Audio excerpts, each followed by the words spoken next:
series is about and what we really do. So I'm Ambika from Wisdom Club. I've been working with Wisdom since the past 2 years as a marketing manager.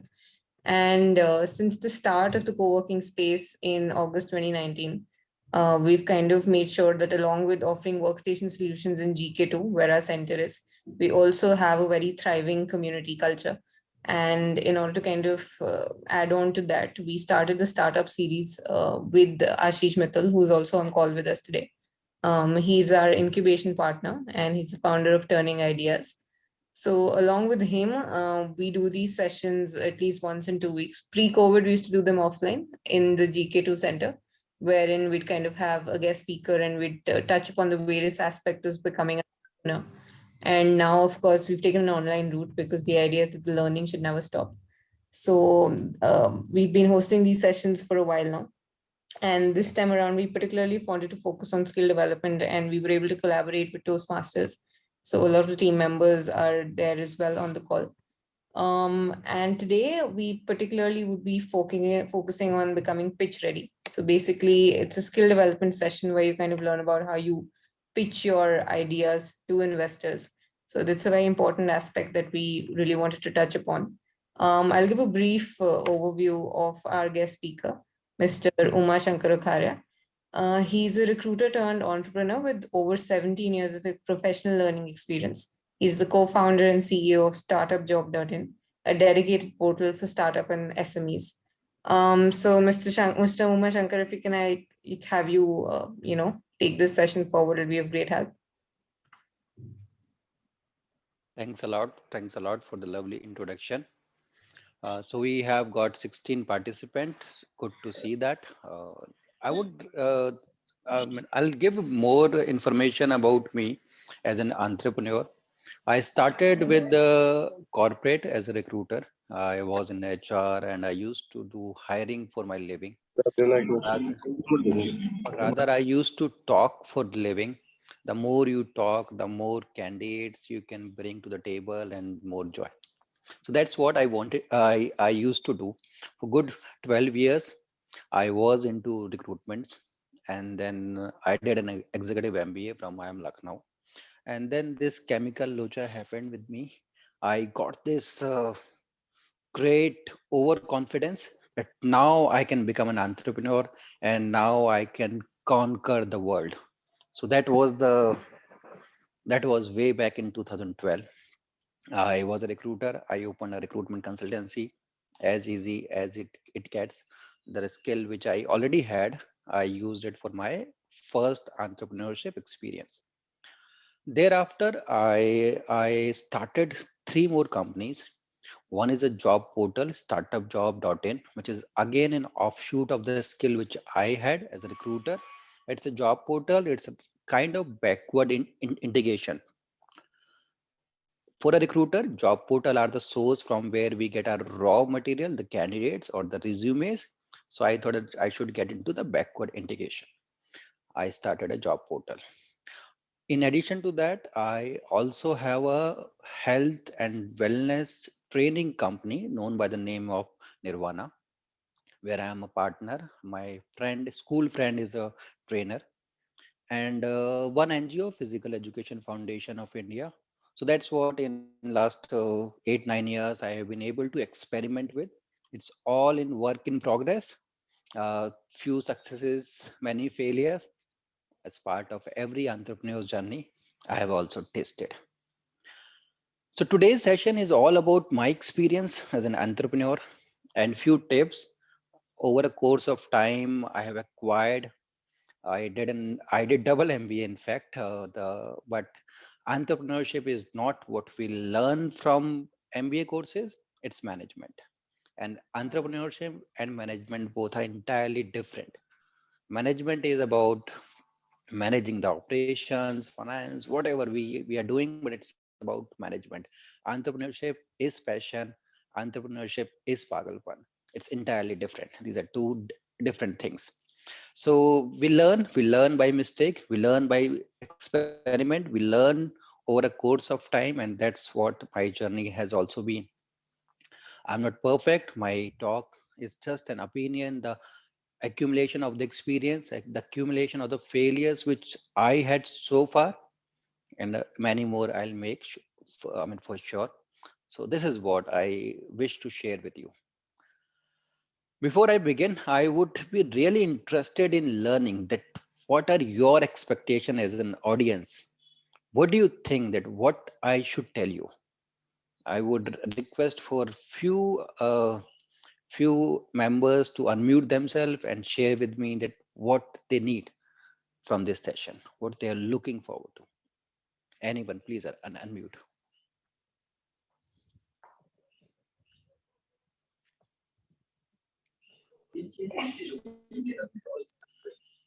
Yes, Deepak, please go ahead. Hi, how are you? Good evening, everyone. Good evening, Deepak. Yes, please. If you are talking about the entrepreneurship, like business going, I just want to if the person fails or get rejection, how to handle the failures and rejection while working or in a business point Hmm. of view. Hmm. Okay. So that I want to know in a detailed way. Hmm. What are the options and what are the strategic mind I have to think, like in what way I have to go or what are the path I have to choose. Hmm. Hmm. So rejection, I'll just, I mean, keep noting down the points, and then I'll, over the course of my session, I'll try to answer. Thank Okay, you. so how to handle the failures or, Yes. I mean, rejection in life. More inputs, please. Rohan, what are you expecting? I can see you smiling. I'm expecting that how to convert a business idea into something tangible, into something, just from my mind to paper. So just mind to paper, transferring the idea and how to go about doing that. So that's, Hmm. yeah. Okay, great. Trilok, what are your views? What are you expecting?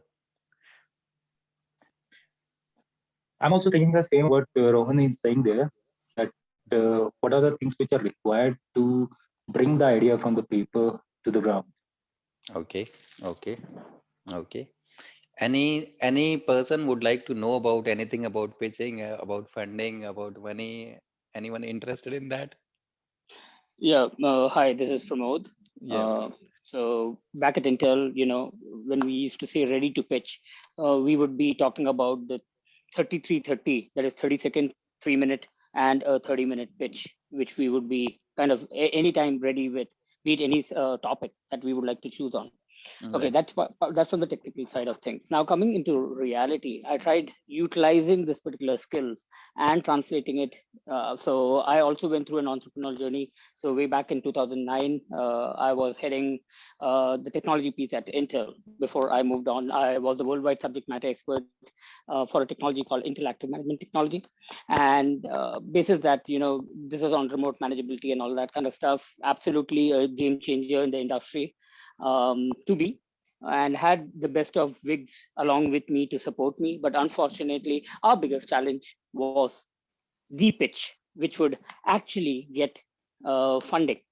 And that is what we probably lacked. So 2009 to 2011, we tried. Incidentally, we changed our strategy from being a product only company to a product and services. But by the time we changed our strategy, I guess it was a little too late, and we were running out of our own funds that we were working on all this while. So that's how we went back to our full-time job, and I went on to become the country manager for AlgoSec. And then the journey continued into a different tangent altogether. So having said that, what I would like to look at, and so when I was not able to successfully generate funds as an entrepreneur, even though with a great idea, not only on paper, but we came out with our alpha product. In fact, I had You're on mute, Pramod.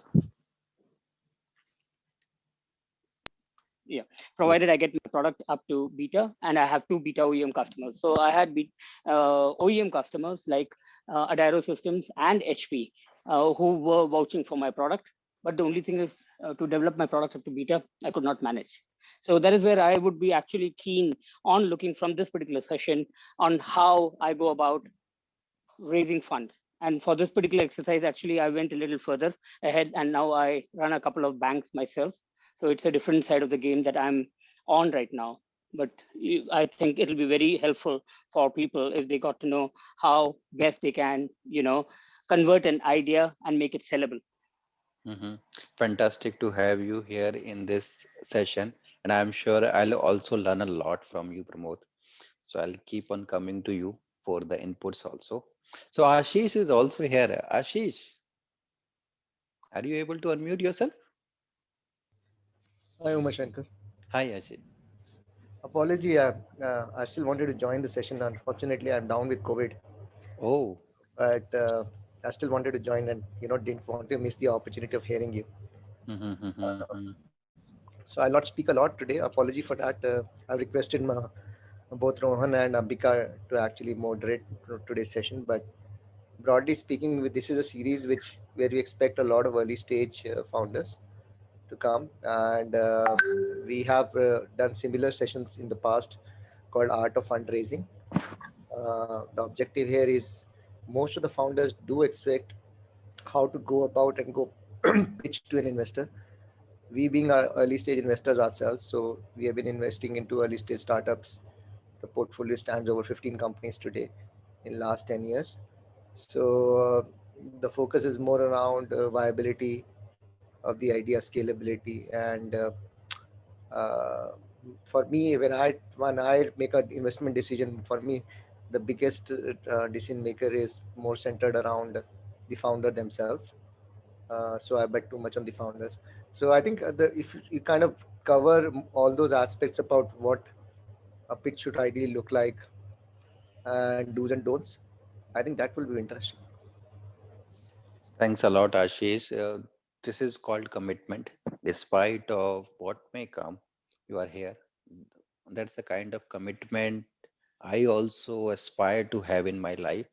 And if I have given my words to anything, then I will be there.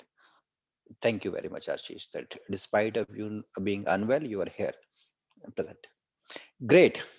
So let's move and then so as suggested by Ashish, Pramod also, and Rohan, Trilok, Deepak, you have given me inputs. So the more we will get into the conversation, I will keep on asking the question. So first thing first is about the idea that what kind of ideas we get in life.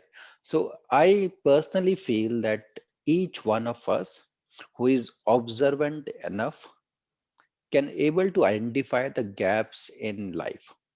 The gaps can be in relationships, husband, wife, girlfriend, father, parents. Gaps can be in your school, colleges, education sector. The gaps can be in politics. Don't like any politician, XYZ, can easily find out the gap. Similar thinking is easily replicable in business context as well. Business context as a user, for example, earlier delivery of food was a big issue. We used to dream that how good it would be if I need not to go to restaurant. Restaurant can send the food to me. Not all, I mean, the bad restaurants or the very nearby restaurant, maybe a good restaurant which is 5 kilometers away from it. So that's a gap. As a customer, you understand. In a context when you are working in a company as a professional, you see certain gap. As a recruiter, I used to figure out why there is only one job portal which has got the monopoly. Why not others? As a health and fitness, why nobody is bothered about the mental wellness of employees? Yes, we do employ engagement activities, but what about mental wellness? We are not focused, concerned about. So these gaps, each one of us can easily identify. So the first step, which is natural to us, is gap identification.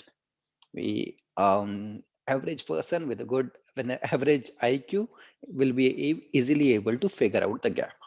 So the idea is very common. That's what I wanted to say. In personal, in professional, politics, education, business, as a user, as an employee, you can easily identify the idea. But the more important part is turning this idea into something, a business model, a venture, an institution, a process which can solve this problem, the the problem behind this idea, right? So journey from idea to organization, institution is a difficult part. Ideas are common. Converting this into success is difficult. So if this is given that ideas are very common and creating an institution is difficult, so what are the difficulties which comes in between this, from this journey from idea to an institution? The first difficulty is about funds. The the There's saying, I mean, there has been lots of research also done by many companies, and it has been figured out that 90% of the companies startups close down in first 3 years. The 999 rule, the 1,000 days, if a startup can survive, the chances are very high that the startup will be able to sail through. But first 999 days, 3 years, most of the startups, approximately 90%, fails, close down. Why? There are many reasons, but funding remains one of the biggest reason for it. Followed by team also. Team, the intra-founders conflict, or not able to hire good resources at right time, right person at right time. That's also very important. Not able to convert the idea correctly, as Pramod has also mentioned. One thing which we think, and the another thing which will work out. For example, he said that by the time they were able to add services into the product line, it was too late. So these are the kind of learnings which we gather over a course of time. Had he been aware at the beginning that this will be required here, maybe the story would have been different. So there are few things which makes an organization to succeed or not to succeed. Funding Absolutely, remains one Umar. of the important. I agree with you. Thank you very much for that. Just to add on over there, I mean, I pat my back saying that, I probably failed because it was a financial downturn in 2009 to 2011, if you remember, 2010 being the peak. Yeah. So that is one of the other reasons why we did not go through, even though I had a great founder, or the chairman of the company was somebody with like 65, he was 65 years old. He had 35 years of industry experience at that point of time, used to head CA those days, had been an author himself, wherein all we guys at engineering colleges had read his books, and pioneer in RDBMS as well. But unfortunately, we still couldn't get funding. Yeah. So I'm not just, I mean, saying that there was only one reason, but yes, there are always multiple reasons without a shadow of doubt. Every every person is unique. Similarly, every startup is unique. The set of challenges, set of problems are unique to us. But funding, more or large, has been very pertinent issue for all of us. So let's first try to understand, when we say that funding is important, that what kind of funding are there. And so first of all, if you start anything, the first source of fund is you yourself. So the money which you can invest may be small, maybe large sum of, I mean, money you have saved for, I mean, yourself, which we call as a bootstrap. So that's the first funding source available to most of us. And if you and many investors like Ashish will agree with me that if the founders are not investing their money, if their skin is not in the game, then the confidence of investor also reduces a bit. Why founder has not invested any money into this business if he or she is so passionate about this idea? So it's not about that only 50 lakh is required to be invested. Why not 5,000 rupees? Why zero investment is there? But practically it is not possible. But the point here is the first source of funding is always from your own pocket. which is called as bootstrap. Second source of funding is friends and families.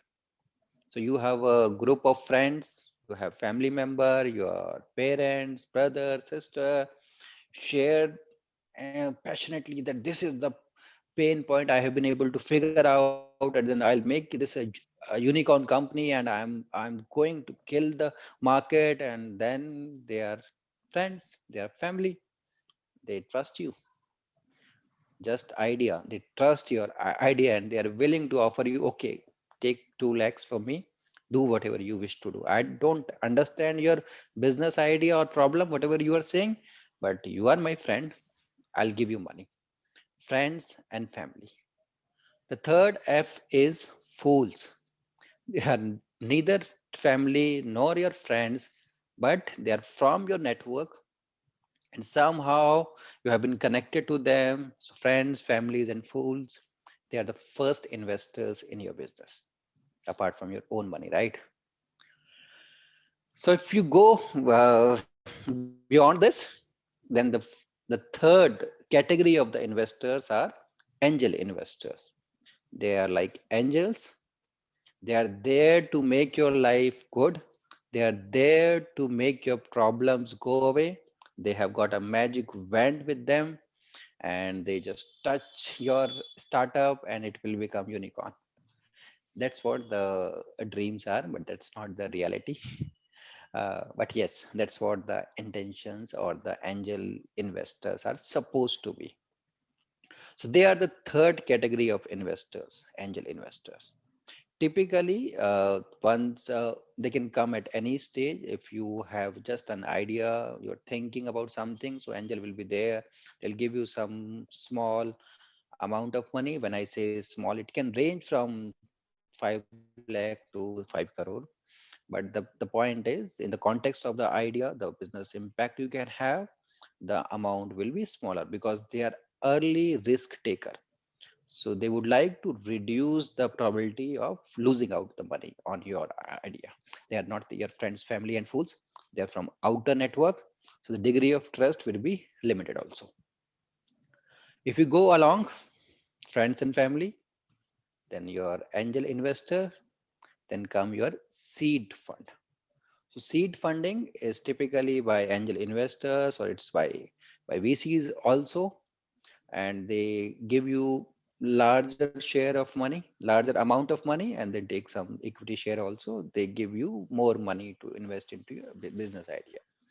Then come series A, B, C, D, E, F. So far, when we are aware about F and G and not beyond that, but yes, there are series of fundings.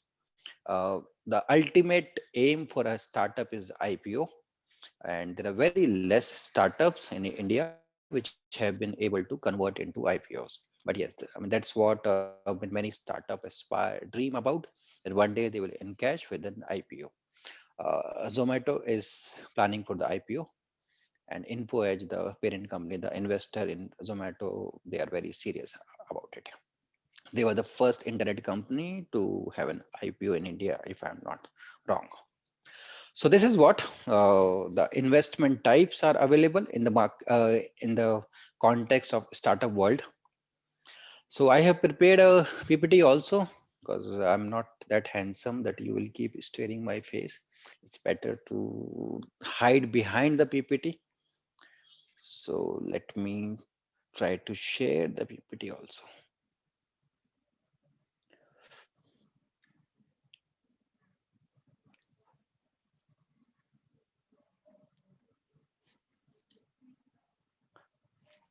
So this is coming on full screen, Rohan? I'm unable to see it yet. It's just showing. Now sharing screen is paused. Okay. Let me see why is it paused? Let me try again.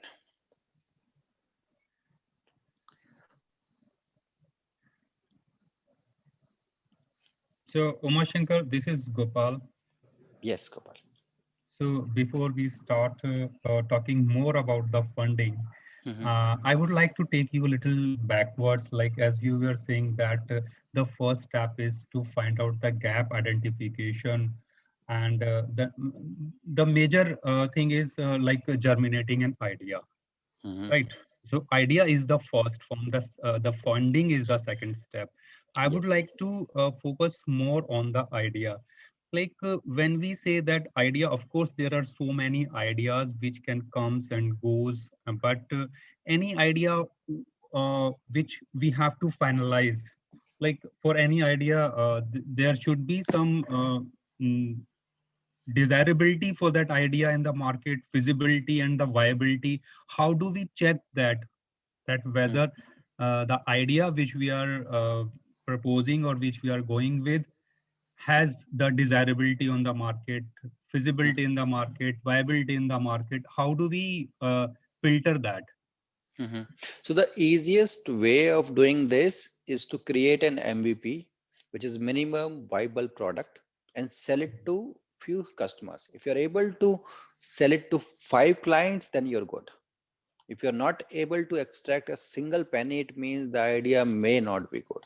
But yes, to create an MVP, minimum viable product, requires time, effort, and money. So that's how the funding part again comes back into the picture, because you cannot create a software piece of software if it is an app or aggregator kind of idea. So it Mhm. requires money. But discussing and getting approval of few people, whether they're friends, family, or unknown, I don't think that a good validation technique. The best way is to get paid customers. The real user. Yes, Okay. maybe small, but get few. Mm. Okay, so we are moving. Thanks a lot, Gopal. I hope that I was able to answer it. Yeah, thank you. Yes, Rohan. So now this is visible. Great. So what your pitch deck is for? So I mean, there are few points. I mean, people have got various ideas about pitch deck, and few of them are correct, few of them are not. So let's figure it out. Few I mean points which came into mind, I have been able to gather here. And since in Zoom the screen is more, and I'll be visible only tiny part of it, so more information is written on the PPT itself so that you can read and understand. It's like a mini skirt. It's there to create the curiosity, but not to reveal everything. So pitch deck supposed to be give you enough pointers to investors so that they are interested in your idea. It's never there for making deal funnel into one pitch deck. That is not going to happen. Need to understand this. I have witnessed that many founders keep on putting information into pitch deck, that this is the final piece of information, and then I will not be required to prepare anything or give any other information. No, it is not the case. It takes series of discussion. It takes 1 to 2 months to close the deal at least. So there will be conversation to and fro's. If they are interested, they will ask more information. Investors will ask for more information. So don't give too much of information. Just share the vision, as Ashish also shared that for early stage in funding, the founder's value is too much. So people bet on people, right? People don't bet on ideas only. So ideas are common. I also feel that people are the passionate people are not common. They are uncommon. They are rare breed. It's difficult to find them. If you find them, you put your bet on them. The story you craft in your deck gets them engaged. Start filling in the blanks for themselves. Give them some sprinkler ideas. Leave space in between. They should be able to connect the dot. So that's what the pitch deck is for. Last, how many pages, how many slides? This is very popular question. So 10 to 13 is what I believe. Research has also shown this. That should be enough. You see that it should be more visual, and on the contrast you see my presentation, it's all wordy. Anyway, let's move. Too many slides, too much information. So these are the mistakes which we do, right? So we are not supposed to give too many slides, too much information, wordy slides. And Pramod was sharing about 3-3-3 rule. Here another rule, 20-10-20-30 rule. So 10 slides, 20 minutes to present, and 30-point font or greater, so that it's visible. You need not to put too much of information. Too many product details, too many financial details, not required at this stage. Belittling competitors that they are doing everything wrong. I am the one who will correct everything in this world. So that's not you are supposed to do. False, a silly assumption. So when we create terms, I mean the market things, so we assume a lot about many things, and which may or may not be backed by data. But investors are well read.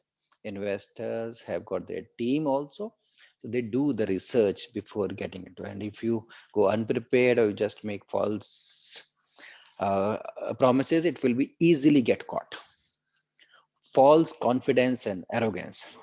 So person with great idea, they keep on getting this idea in their mind, and they become confident, then they become overconfident, and then they become arrogant about idea. You don't know. This is my idea. I'll make one day it happen. It's good to be confident. It's good to be overconfident also, little. It's not good to be arrogant. I will be the only one who will change the world. This is not easily going to happen. Anyway, try to avoid these things.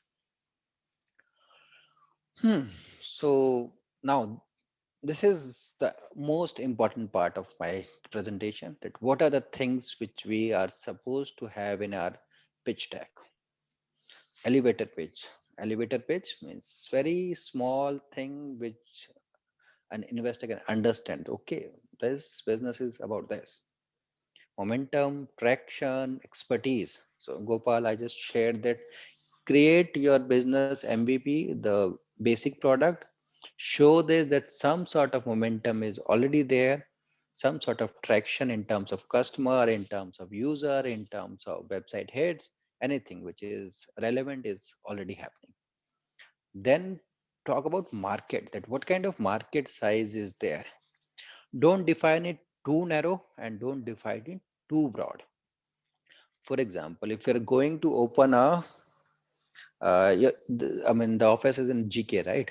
So you're going to start a pizza outlet shop in GK, and then you say that the total market size of food industry worldwide is $400 trillion.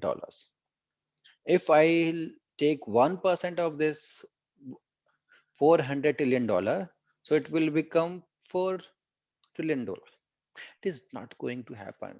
Define it correctly, that what you are going to do. You are going to start an one outlet in GK. So just talk about the surrounding areas, maybe 4 or 5 kilometers around that. Right now, if you are not planning to open a chain of food outlet, I'm talking about idea of opening one outlet only. So talk about the relevant market size. Don't give generic numbers. Don't give worldwide numbers when you are not going to address that in near future. In long term, we don't know. In long term, all of us are dead. But in talk about short term, talk about real data. The fourth thing is problem and current solution. So if you are going to venture into something, then what are the problem you had identified, and what are the solutions for this? What kind of solution you can provide, what kind of tools, technology, processes you are going to apply. Fifth is product or service. What exactly is your product? How it is different? What kind of service you are going to offer? Is it a combination of product or service, or it is just a service, or just an aggregator, it's just an mobile app, or it is something else? It's just about delivery. There is no app. You just call up them and they will going to deliver. Talk about the product and service. Sixth is about business model. So we are talking about entrepreneurship, we are talking about business. A business cannot survive without revenue, without profit. We need to talk about the revenue model. that these are the ways through which we will earn the revenue. Profit is secondary, but earning revenue is not optional. In startup nowadays, it's about value driven and users driven. So profit is not mandatory. Many startup unicorn continue to burn the cash. They continue to make losses per month in millions, but still they are, I mean, unicorn. So, but the point is that profit is optional, revenue is not. Seventh is market approach and key strategy. What kind of approach you are going to take when you are going to get into the market? What kind of marketing activities? How? What is different you are going to do when you will approach the customer? Why they should come to you? Why not to your competitor? Then Ashish shared this is team and key stakeholder. This is one of the most important part, specifically when you are at early stage. You do not have product, you do not have traction. What you have is your team, the passion which you can reflect, the experience with Pramod also shared that he used to be with Intel. Ashish, have seen his LinkedIn profile. He was with very good companies, Google and all. So that's the kind of learning, that's the kind of experience. If you see in the pitch deck, you're going to be interested. Okay, let me talk to them what they're going to do. Is there something serious which they are interested, or it is going to be hobby? What is their idea? And if you're a fresher, fresh out of college, then also the passion is required to be seen. Was it just a part-time hobby in college, or they were serious about it? They were sacrificing their education BTech for this idea. They have done something, or it was just to impress others. So that's the kind of passion the investigation will be called for when they see the kind of team, the kind of stakeholder, investors, advisors are also including in the team. Ninth is financials. If you have idea running, the kind of financials. If not, then what kind of investment will be required? What kind of expenses you have pivoted? I mean, the planning of the expenses that's required. You need to understand. And I have seen this question that I am at very early stage. I do not have any idea what kind of expenses I'm going to make. No, this cannot happen. It shows only one thing, that you have not been able to think through your idea. What are the things will be required for this? If you're not able to visualize that, that's your problem. You need to figure it out. That okay, I am going to make I will be an aggregator. I'm going to make an app for it, a website for it. These are the kind of developers I need. This is the cloud AWS I require for hosting the services. This is the expenses. This is the estimate expenses of the payroll I will be running, the salaries I will be giving to my employees. That kind of estimation is required. If you are bad with financial, please learn it. It's very important. It's important for every founder. Then competition, don't belittle them. They are not fool. If they are market leader right now, there is something good in that. There's something good in them. They are doing something good. Acknowledge that, accept that, and then prepare yourself to become better. Not by calling them fool. They don't know anything. I'll make something which will be best. That's good. Confidence, overconfidence is okay. A little amount of overconfidence, fine, but arrogancy is a problem. Investment. So this is the ask the amount, funding amount which you ask from the company, from the investors, and in return you share some equity or some other route through which you would like to have investors on board, maybe convertible debenture or whatever. So there is an ideal amount which you would like to share with the investors. So they have got this idea, okay, where we are getting into, what kind of money is involved. Then few are optional slides: exit strategy, partnership agreement, product services, demo. So these are the things which can be there in further discussion also. If you wish, you can have it here also. So this was the most important one. Any question, query here? Then we will get into all these things one by one. Any question at this stage? Yes, I have one question. Yes, Gopal. Uh, of course, the question may sound very basic, very no-wise question, but still I would ask that. The question is like we have idea with us now, and we have MVP ready with us, and we have this uh, investment pitch deck is ready. But where from we found the investor? Mhm. Okay. Okay. So there are so many ways of approaching them. Uh, One of the very popular ways to get them on through LinkedIn. Another way is there are various pitching competition or events which used to be organized in those good old days, physical world days. Online also these events are happening, and investors complain a lot that we are not able to find the passionate entrepreneurs, and then passionate entrepreneur also complain the same. There are different website also like AngelList, and there are so many association of investors like angel investors. So there is a Indian Angel Network. So there are different ways you can find out. Just Google it and you will get various option. LinkedIn is one. There is association, and then there are events. These are three very popular ways of finding out the investors. Thank you. Okay, so moving on to save the time. So I'll be try to be faster. So vision is what? The elevator pitch. The first page should be what exactly you are going to do. So quick one-liner summary that combines your vision, product, and the mission of your company as short as possible. So this is one way of saying that we are X for Y.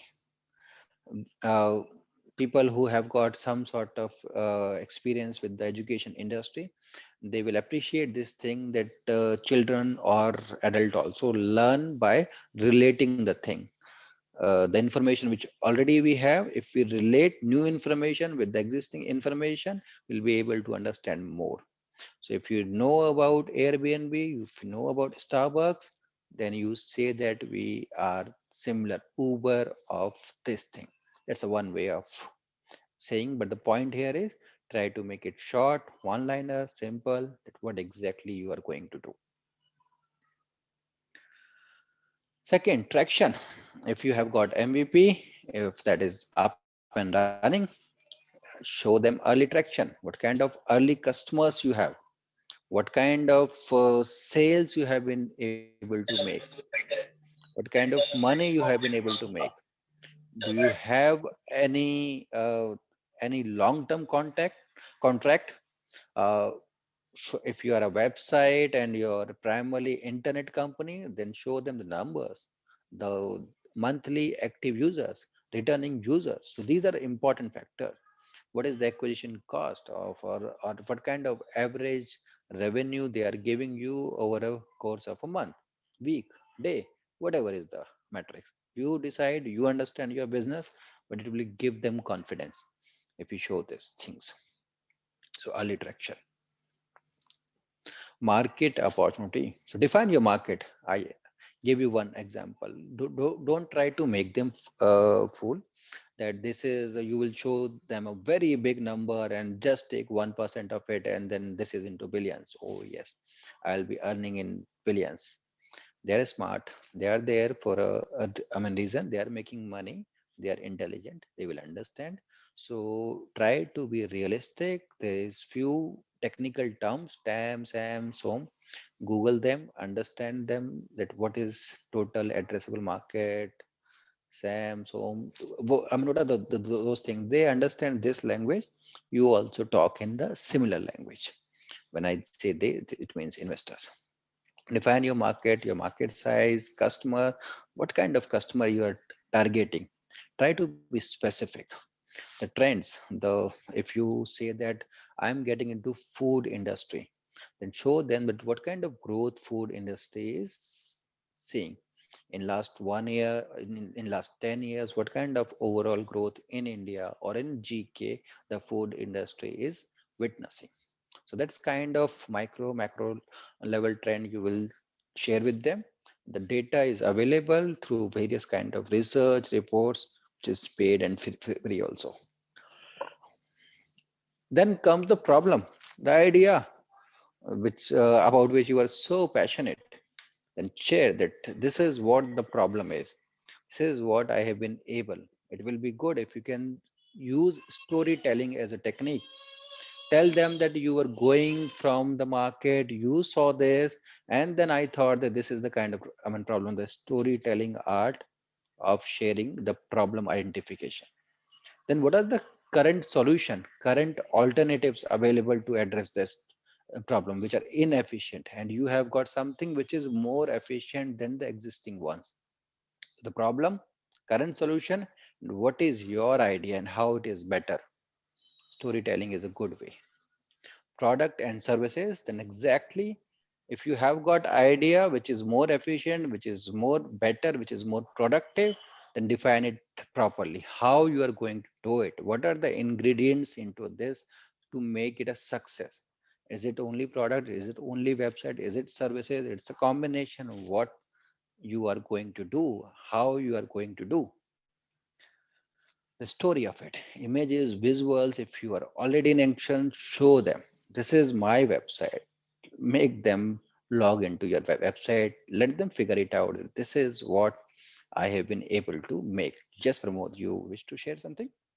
Yeah, you say on the previous page, the previous slide, if you don't Yeah, mind.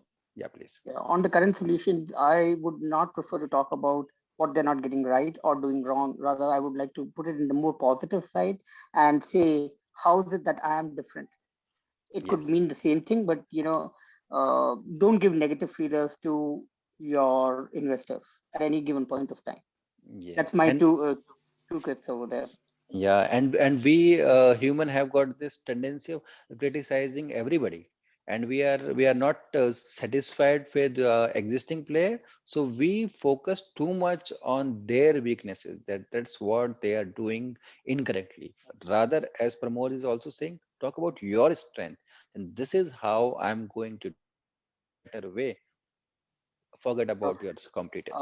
similarly, two slides before or the slide before where you had all the 11 points. Hmm. Yeah. So over there, number 4 and 10 are actually similar. It's the same thing. Hmm. Problem 4 and the and current 10. solution. Yeah. Hmm. So One of them can be kind of, yes, so into. competition is more about the, numbers also, that this is what my competitor is earning right now, and I will be able to get this kind of customers in this kind of time frame. So it has got more information about competition, but don't get obsessed with your competitor. That's a wrong strategy to go about. If you're obsessed with your competitor, you are, trying to find out the faults into them. You're not focusing on your strength, your story, your idea. So product and services, we reached till here. Then revenue model, what kind of revenue you are going to make, how you are going to make, what is the pricing you are going to make. If it is a product, physical product, then where, what kind of distribution will be there, what kind of customers you have been able to get, what kind of contracts you have been able to get. The maths, revenue, please, if you are not comfortable with the financial, please understand this. You will not be able to survive as a founder. You will not be able to raise money until unless you understand numbers. Numbers are important. English is okay, the idea is okay, the problem, the solution is okay, but numbers are very, very important. We are talking about here is also about a number, which is investment fund, the money. The numbers will matter a lot. So lifetime value of an average customer. So in telecom, there is word average revenue per user. So similar kind of things are required here also. Marketing and growth strategy. You have got an idea, you have got a product, you have got early customers, you want them, you want to spread it. Then what is your marketing strategy? You are the one who came up with this idea. You will tell us that how you are going to grow as an entrepreneur, as a business. What kind of marketing and growth strategy you have thought. When investors are on board, they bring the connection with them, they bring expertise with them, they will give you inputs here a lot. But as a founder, you need to share your thought that this is what I feel on my experience, or that's the kind of innovative ideas I have got to prepare go to market GTM strategy, what kind of growth you can expect, how you are going to do it. So this can be one of the slides in your pitch. The team, this is one of the most important one, and everybody loves to talk to founders, even if the pitch is not good. But the founders are passionate, exciting. They are there for the full time. We have seen many pitches where the founders are part time. There's only one person who is passionate, जिसने अपने sir पे कफन बांधा हुआ है. बाकी there are 2 3 4 5 people, they are just they're working somewhere, and one day when this business will become profitable, they will come into it. That's a bad way of projecting your business. Take the commitment. It's always good to have full timers. If not, at least one of them must be full timer. I have seen that people say that I have got idea, but I will keep continuing my business, my job, until unless I have got some sort of early traction money which can compensate my monthly expenditure. I'll not get into it. So you pay me money and then I'll come into it. No, this is not going to happen. You has to be commitment, the bootstrap thing, the money coming from out of your pocket, where's your skin in the game. You are not investing your money, you are not investing your time and effort also. No chance. So the kind of passion and kind of zeal you can show here, the kind of commitment you can show here, the kind of intellect you can show here. Then financial, again, it's about funding. It has some numbers. So over course of time, which can be 3 to 5 years as well, that what kind of financial expenses, revenue are going to happen. What are the assumption? Always overestimate the expenses and underestimate the revenues. In future, the scenario may be different, but when you are planning, you are pivoting, overestimate the expenses and underestimate the revenue. But people do opposite to it, and they overestimate the revenue, they underestimate the expenses. And the assumptions which we make, we assume that world will be like this forever. And now we are going through COVID crisis, which is unprecedented. So the world will never be same. It keep on changing, it keep on evolving. Many businesses, startups have closed, shut down their businesses because of COVID. So highlight each of these three things: total customer, revenue, expenses, EBITDA, earning before interest, tax, dividend. So understand all these terminologies. These are good thing to understand. Google about it, understand. Competition. So if you are obsessed about the market space, what kind of advantages, you talk about more about them, and what kind of the market they have been able to capture, what you are going to capture, how you are going to capture, what is different. So in the context of competition, you are giving more information to investor. It is important, but don't be obsessed about competition only, or at least the top three players. Talk more about in general that in India we have got 10 big players. They are getting this, or for example, there's this aggregator of trucks and all the stuffs, right? So which is very fragmented market. So we talk about the competition in that context. This market is very fragmented. There's a huge need of organized player which are efficient. The service is good. Hence we come here. Investment. So what kind of money you are asking for, what kind of capital you are going to raise, understand about these convertible notes, equity, debt. If you're not familiar, these are important. I'm again stressing, take a crash course or something, but please do understand these terms. The kind of session which we are having, please have more session about understanding these financial terms, but these are very, very important. Founder salary, there's a myth that founders cannot draw the salary. Yes, investors allow the founder's salary, but up to a certain limit only, basically so that they can survive. It's not that the majority of the funding is goes into the founder's salary. Yes, few small amount can be given to founders as well. Sales, marketing, what are the expenses and how you are going to do. So these were the ideas or information in a structured way I wanted to share. Now let's come to the question and answer. So how much time we have, Rohan? I think that time is money. I think we can keep 10 minutes for Q&A. Ambika, what do you think?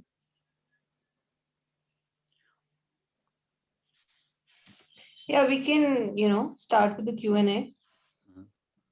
Okay, thanks a lot. So one thing Deepak has asked, the first question was how to uh, face rejection, failures. Deepak, you are there, right? So still waiting for the answer. So moti khal banao bhai. That is the only answer which I can have. That as a startup entrepreneur, the the general or the more often you will find failure than success. Hmm. Take it this way: to run a successful startup, there are 20 things which needs to be correctly run. For example, there should not be conflict in between the founders. There should be sufficient working capital in the business. The market COVID kind of thing should not come. Your competitor, the number one player, haven't decided to open a pizza shop in GK next to you. So that's the kind of thing competitor can also think and decide. So there are 20 variables which needs to be run simultaneously correctly. If one of the variable, one of the thing do not function well, the entire building crashes down. As an early stage company, the scope or margin for error is lesser. So please be ready for this, that yes, there will be many obstacles, many rejection, many failure in all the activities you do. Your founder might run away from your business. 3 months, 6 months, they will work with you, they will wait for your idea to become a reality. It's not always the case. They might run away. They do not have any longer any interest in your startup. So be prepared for any kind of, or rather, more rejections in life. For funding, whenever you will venture into it, this assume that just like Thomas Edison said that there were I was able to find out 1,000 ways of how this bulb cannot be invented. So 100 ways of getting the rejection from the investor if you are going for funding for pitching your ideas. Get 100 no first. The goal should Okay. not be to get one yes, rather try to accumulate 100 no. The more fast you can accumulate, add on 100 no's, the probability of getting yes will be higher. If you're afraid of getting no in the beginning, the So 5, 10 no's, and you will lose your heart, then there will be problem. Yes, Deepak. So what are the points we have to include in our plans? Like if we are making any strategic plans for say 3 years, 4 years, so we have to keep the taste of this investor accordingly, or we have to make the plans from for our own mind, or we have to keep the like what the investor want. Basically, we have to make the our plan according to them. Mhm. What do you think about them? Deepak, understand this thing. This pitch deck, which we are talking right now, will go to Yeah. them as an email. You Okay. may or may not be called for the presentation. So you don't know that this pitch deck will reach to which person, what is their taste, what is their way of Yeah. thinking, what kind of assumptions they will make about the market which you are going, what kind of assumption they will make about the business which you are going to run. So it make it more generic, make it more plausible. Okay. Make assumption, mention them, or which should be very obvious to other person also. So my point is assume few things and make it, try to make it generic. Don't customize at this point of time, but afterwards when you are in conversation with them, yes, then do a research, thorough research about them. Get inputs when they talk, what they are saying, what kind of thought pattern they have, then customize your answer to them. Yes, this will come, the Okay. Got customization will come later in stage. got Yes, it. Thank you. Bhavesh, you also have some. Yeah, Umasanka, it was nice presentation. I have a question that we are into the tech B2B business. and we have a very strong background doing a B2B business. So now we are expanding into the B2C.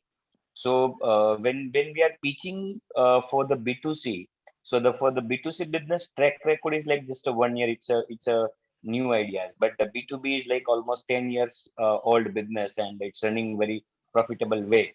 So what's your suggestion while pitching with this B2C? Because scalable is always B2C. B2B will be limited to scale and a very high risk to get the fund on that also.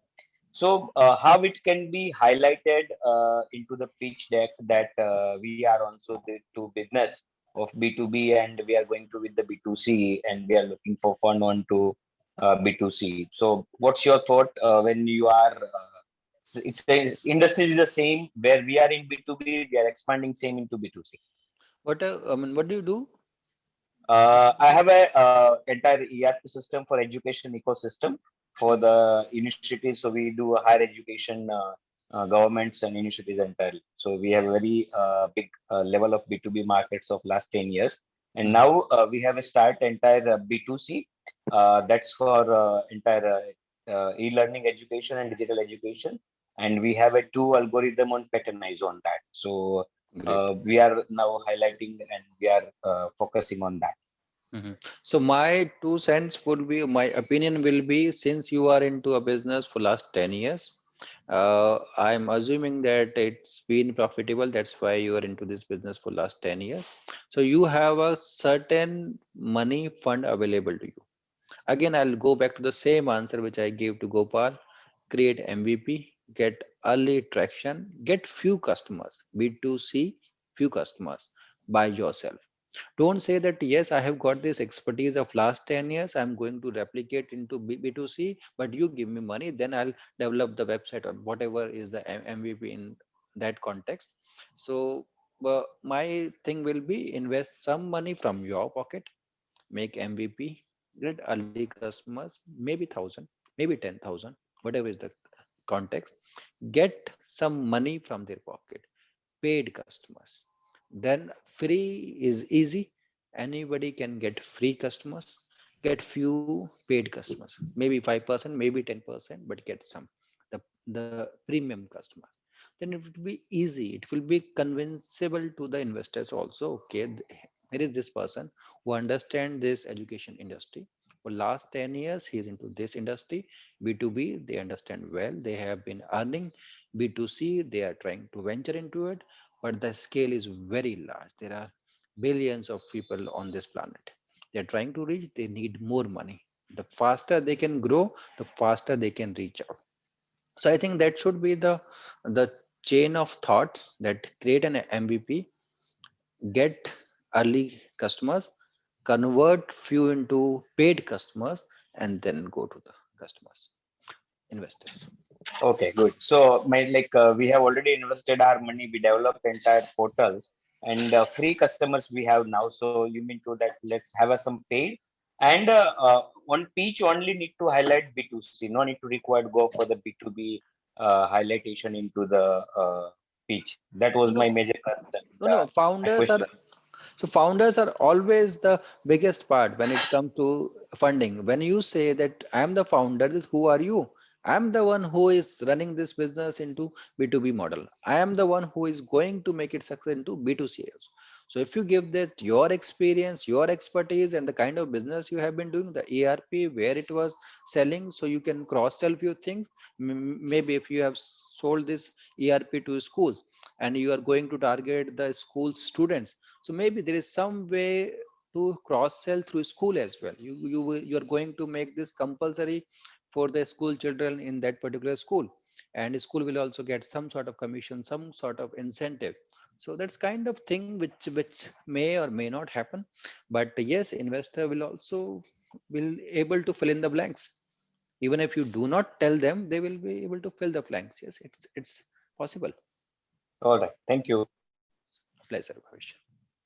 Yes, please, more questions.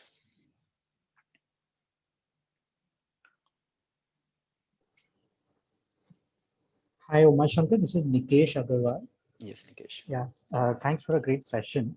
I had a couple of questions. One was, like generally at the different stages of financing. So you said friends, family, then angel, seed, and series. What is the general like dilution that is seen at each stage? So what kind of equity? I know it depends a lot on the business and everything, but general, like what is the accepted norm? And second question was, could you talk a little like what are you seeing in terms of non-dilutive ways of raising money, like apart from banks and all, like for example, venture debt, etc. So if we can throw some light on that. Okay. Thanks. So about the equity dilution, so as you also understand it, this is very complex. But what I would like to say that it's very difficult to raise the money if you're offering less than 5%.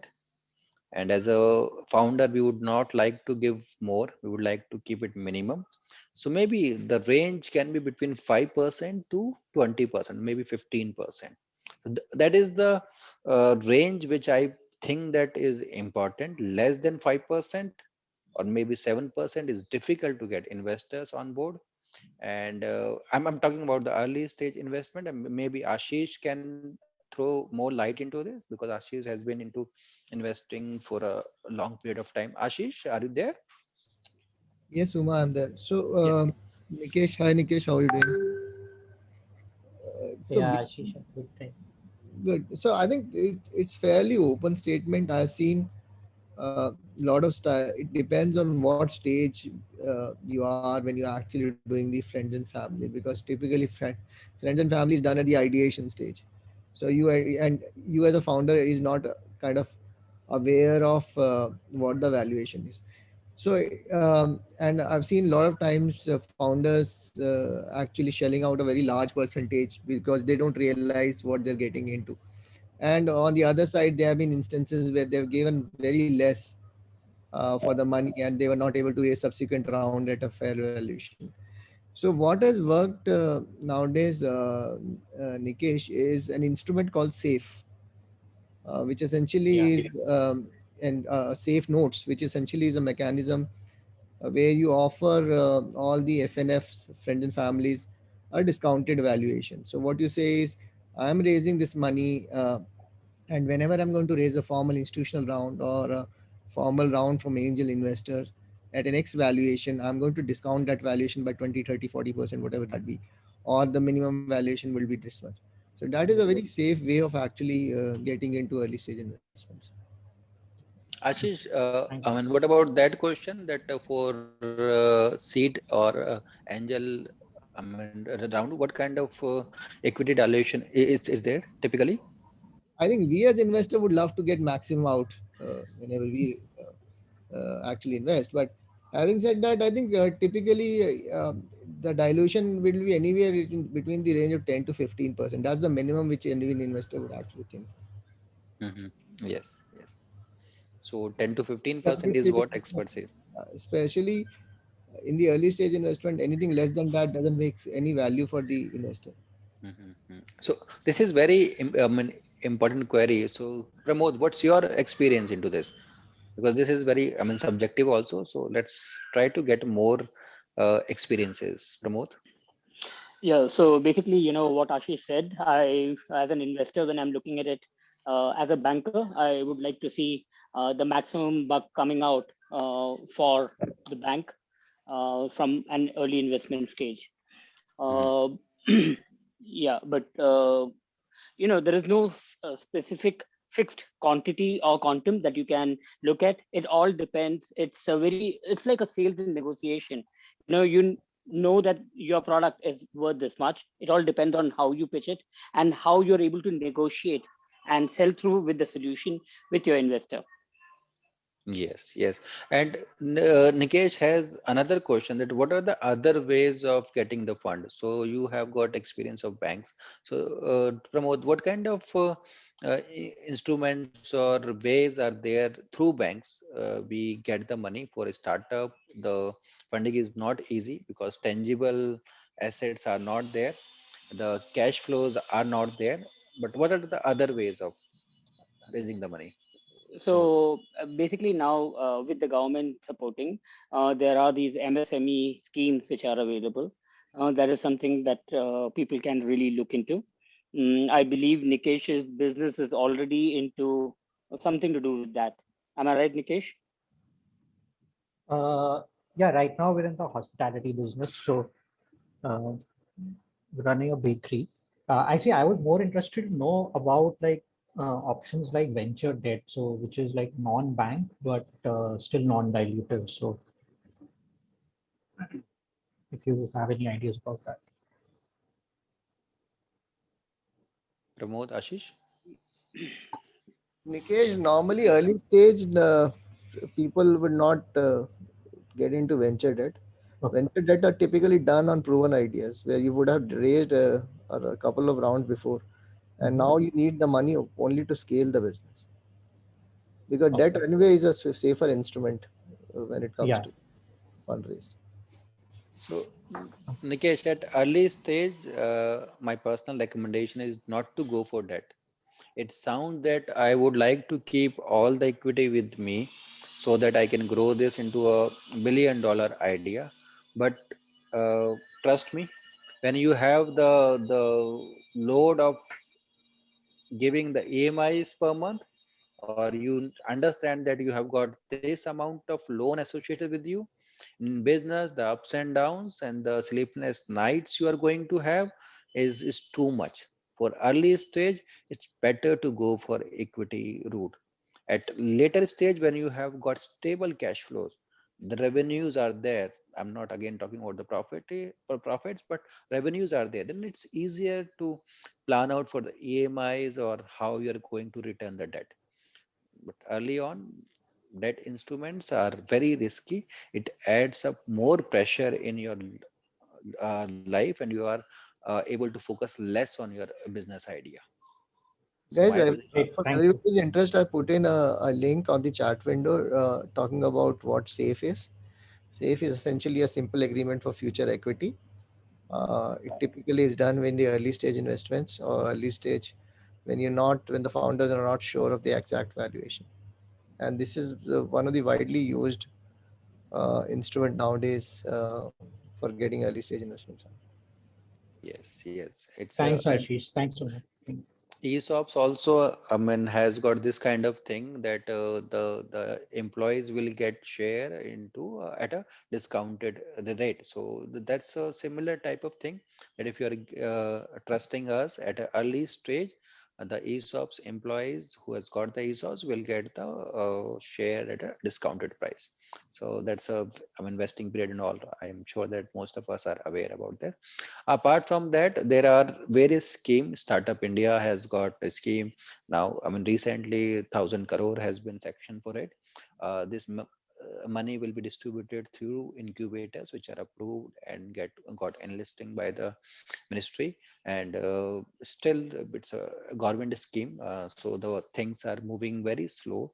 But yes, the equity route, I mean, through equity route, the money will flow from the Startup India scheme as well. So 945 crore they have allocated, and it will come.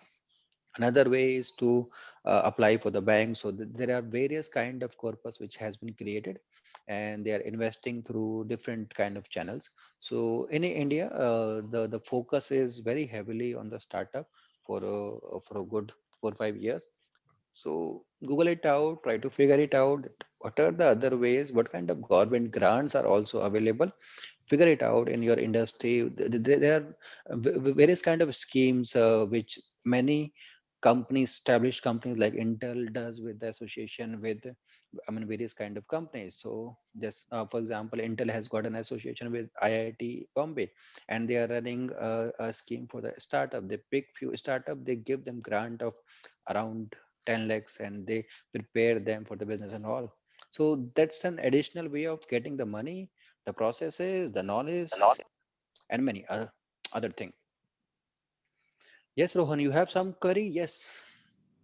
I just wanted to add there's one very good source in India right now for raising funds, which is corporate funds. So big corporate houses have started innovation funds. Like Aditya Birla has a $500 billion innovation fund where they fund very early stage startups, and they help mold their startup to from idea to execution. So Tata's, Aditya Birla's, all these are very good examples of whom to approach for funding. So these are examples of corporate venture capital fund, and in India, many PSUs has been given this task by government to invest into the startups. So, for example, our oil companies, ONGC, Indian Oil, IOCL, all these companies has got a specific team funds available for investment. My company is incubated in IIM Lucknow. So we have got 4 companies here who have got funding from ONGC and from GAIL. And this is in the tune of 2 CRs to 10 CR. So that's also a good way. And right now, I think ONG is not, IOCL has opened the application, so you can figure it out if you can also apply there. Typically, the corporate venture capital fund, they invest into the business of what they are doing.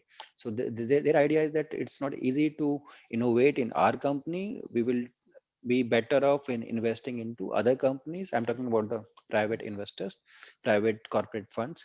So they tend to get into the businesses or invest into the business which are related to their field. So in your industry, figure out big players, figure it out. If they have got similar kind of schemes running, apply for it. Similarly, I actually just came across one of my friends. He's also into banking, and DBS Bank have started operations here in India, and I believe they are going big time in terms of funding. In case you have a project, and if they find a feasibility, anything from, as you somebody said, 2 crores to 10 crores, yeah, that kind of range of funding is easily available. I think Uma Shankar had mentioned about this 2 crores to 10 crores, but that was through a different route. This is another route that just came to my mind. So if anybody wants to connect offline with me, they could either WhatsApp me or text me or call me, and then we can take that discussion forward. Thanks a lot, Pramod. Anyone else has got, or although we have overshot the time, Rohan? There are other ways that you could actually but that's at a later stage. Once you have a product, I mean, it's gone beyond the idea. You got a product and you want to go in for a multi country deployment, as in overseas sales and all that is happening. At that point of time, you can look at trade finance options. Yes. So those are very advanced and complex, but yes, in future course of time, these are very good ways of raising the money. Rohan, back to you. Yeah, Ambika, should we?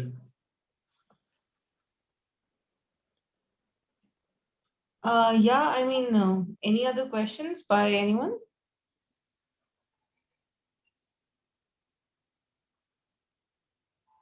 I think we can kind of, wrap the session, since we had a lot of good insights shared by, of course, Uma Shankar and all the other participants as well for making it such an interactive session.